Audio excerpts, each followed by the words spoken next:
সবার সাথে মিশতে যাবেন না। এতে করে আপনি আপনার ব্যক্তিত্ব হারাবেন। একটা কথা কি জানেন? খিদার কারণে কখনো কোনো মানুষ মরে না। মানুষ মরে তো মানুষের অবহেলায় ধীরে ধীরে ধুকে ধুকে।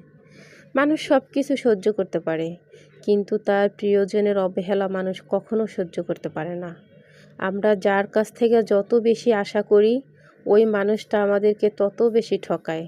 তারপরও ওই মানুষটার কাছ থেকে আমরা সব সময় আশা একটু বেশি করি। হয়তো জেনে শুনে আশা করি, নয়তো ভুল করে আশা করি। তবে আমরা আশা তার কাছ থেকেই করি যার কাছ থেকে আমরা আশা পাবো না। আমরা ভুল মানুষটাকে সব সময় জীবনে প্রায়োরিটি দেই, বেশি ভালোবাসি। ভুল মানুষটার জন্যই আমরা কাঁদি, ভুল মানুষটার জন্যই আমাদের মায়া। ভাগ্য আসলে আমাদেরকে সবসময় না পাওয়া জিনিসটার দিকেই নিয়ে যায়। ভাগ্য আসলে সবসময় না পাওয়া মানুষটার সঙ্গেই পরিচয় করিয়ে দেয়। না পাওয়া